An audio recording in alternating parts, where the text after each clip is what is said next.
We're now ready to talk about error handling in the Flux class in Project Reactor.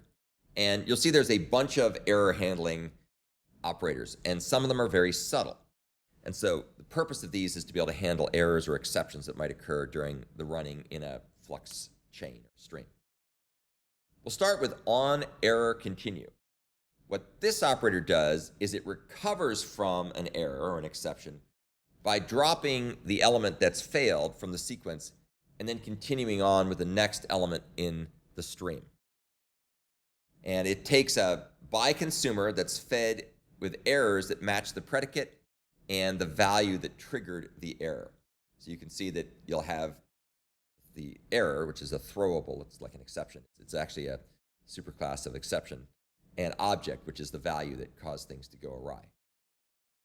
The type of the error is a subclass of throwable, which could be something like arithmetic exception, if you try to divide by 0, as an example. It returns a flux that attempts to continue processing when errors or exceptions occur. This particular operator swallows the exception so it doesn't propagate up the call stack or the call chain. And this is what's commonly referred to as error hiding. Sometimes a good idea, sometimes not, but that's what this particular error does. It swallows it. And here's a very simple example, which we'll look at in more detail. We're going to have a bunch of denominators. We're going to take each denominator and we're going to make a big fraction using the denominator. And if that denominator happens to be 0, that's going to throw an exception. And what will happen is we're going to use the onErrorContinue operator to catch that error, and then it'll continue with the next thing in the stream. So it won't shut down, it'll just ignore that particular error. Now, this is a really ridiculously subtle thing. onErrorContinue affects the behavior of onErrorResume operators, and we're going to talk about onErrorResume in a minute.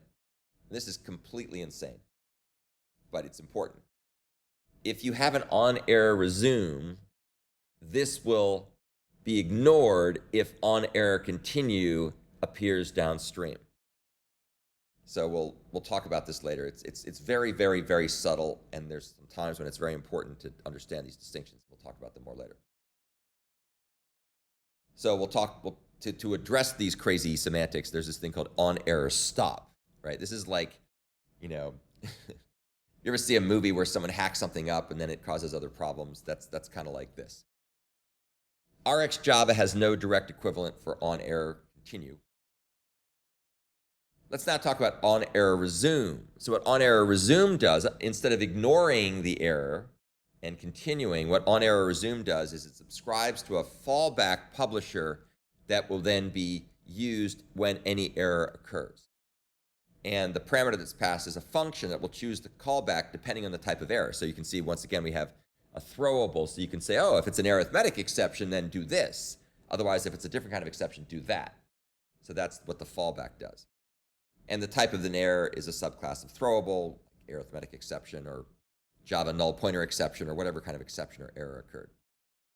And it returns a flux that will fall back to the publisher when onError occurs.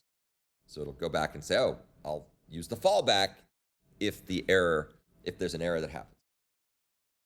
Like onErrorContinue, onErrorResume also swallows the exception so it doesn't get propagated up the call chain or the call stack any further. And here's a very simple example. This example is going to walk through a bunch of denominators. It'll make a big fraction using the denominators. If the denominator is 0, then we're going to get an arithmetic exception. That will be put here. And onErrorResume will then just say, return an empty flux at that point. So return with an empty result from that point onwards. And then we'll see later that there's this thing called onErrorStop, which we'll also talk about here in a minute. Beware of using onErrorResume in conjunction with onErrorContinue. It's very, very complicated and very subtle, and I had to read a lot of articles online to finally figure out what the heck was going on. But basically, if onErrorContinue appears later, that takes precedence over onErrorResume. So if this occurs later, it'll take precedence. And to make that not work that way, you have to use onErrorStop, which is what we're about to talk about. RxJava has a method called onErrorResume next that works the same as onErrorResume does for Project Reactor, but remember there's no onErrorContinue, so some of these weird semantics we're about to talk about don't occur in RxJava. Java Completable Futures, which you've had a chance to play around with, has an exceptionally method that works similar to onErrorResume. All right, the last method here is onErrorStop.